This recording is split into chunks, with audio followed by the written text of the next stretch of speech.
Hello, this is Malorian, and this will be just a 15-point game of my eMagnus up against Kaelyssa.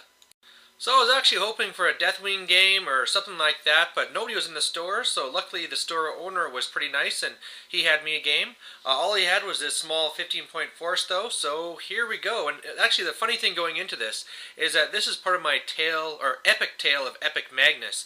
And the person I've been doing this with, he has been having some trouble because in his area they're only doing small games. So I was kind of teasing him, and then look at this, karma's a bitch, and now I'm doing a small game. But small games aren't a bad thing. They kind of, force you to really hone in your details. And so really what I got going for my list here is I have, of course, eMagnus, I have my Mangler, and then I have a max squad of the Idrian Skirmishers with UA. So obviously this is the tier list. I'm actually 1 point under, but hey, I got 1 point for free off the Mangler, so hey, it's kind of got for free anyway.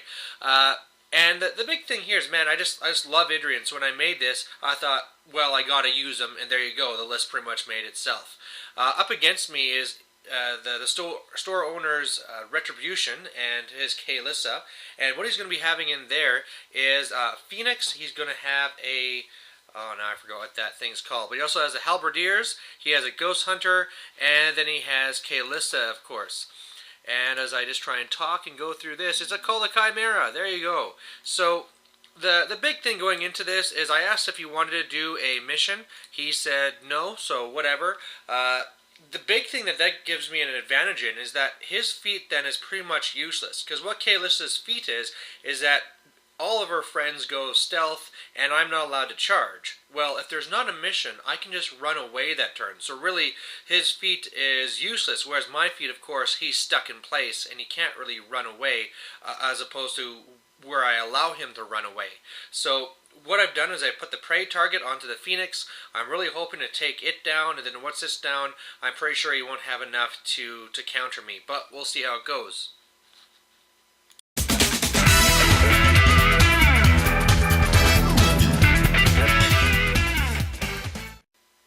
And here's a close-up of his army. You can see it's very well painted. I think he said it took him something like 5 coats of white to do this. Looking at this, you might be saying, hey, wait a second, Malorian, that's Gareth. But no, he's actually using this model because he's in the process of painting up Kaelyssa, but didn't want to use an unpainted model, which is, always cool. So I get first turn, and pretty much I'm just moving on up. I put up the Bullet Dodger onto the Idrians, move them up, pop their feet, so they're effectively, like Defense 21, so pretty crazy. And I really wish I could have got Magnus up further, but unfortunately the way it worked, even my line of sight, the way that this worked out, I at first had blocked myself from doing a charge because one of the skirmishers were in the way, but even then you can see that the line between the forests was going to be pretty tough. So he didn't get up as far as I had wanted, but everything else was farther up.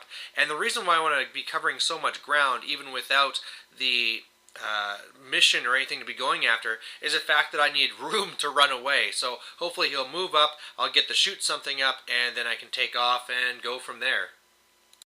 So on his turn, he's moving up just kind of slowly. He tries shooting some shots into me, but he gets a deviation away from me with the Phoenix. And then actually Kaelyssa was able to pick one off, so that's pretty good for her.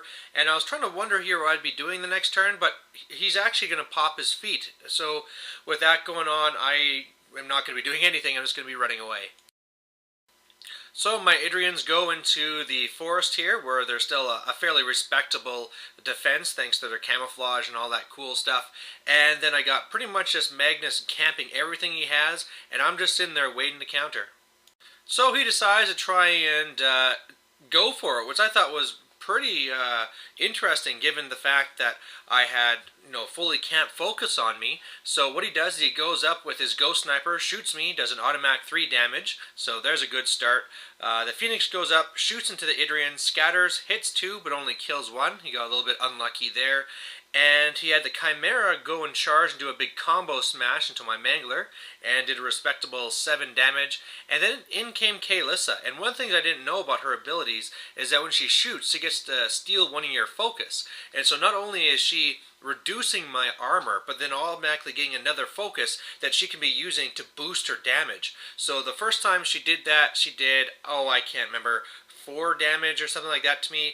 But then she bought a shot and missed, and bought a shot and missed. So that was pretty huge. I mean, one of the things that could have really helped here is if he had not allocated focus to his jacks, then he would have had enough to boost all of his hits and everything like that. But unfortunately, he did then very little damage to me, and now she's just standing out in the middle of nowhere. The halberdiers, or halberds, or whatever, they come up and they're just kind of taking up position, but they're nowhere of real consequence.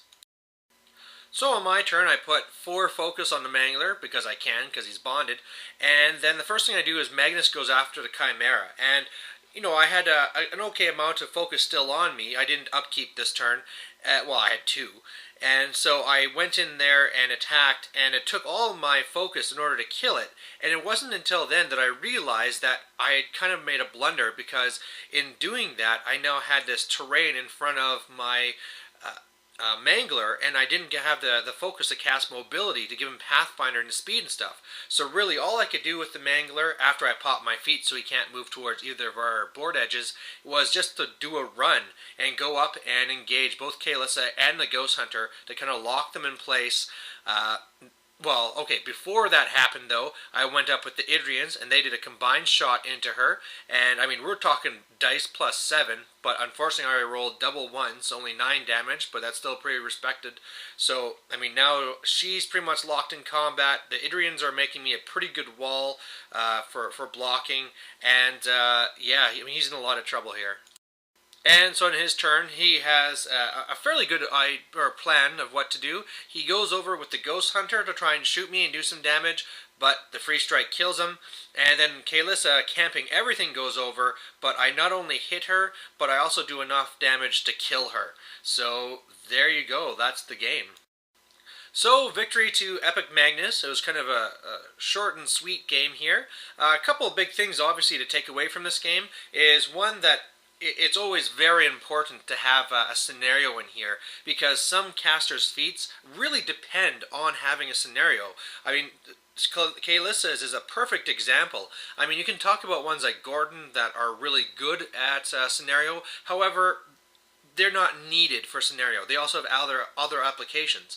Meanwhile, Kaelyssa is pretty much only there for the scenario. I mean, I guess if you had a really shooty army, you could be really using it for attrition, but for the most part, it's also really good to have for the scenario there, where you can go to the edge of the zone, pop it so that they can't charge you, can't shoot you, and then on their turn, they can do their big, huge counter assault.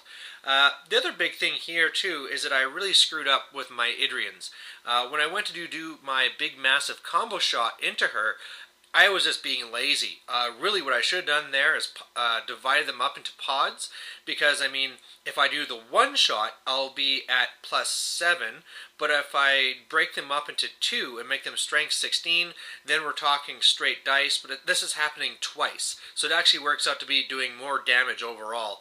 But there you have it, still worked out, still loving eMagnus, and, I mean, looking at a beautiful painted army like his, I can't wait to be done this epic tale so I can then go and paint these guys up. So anyway, thanks for watching, and we'll catch you later. Bye.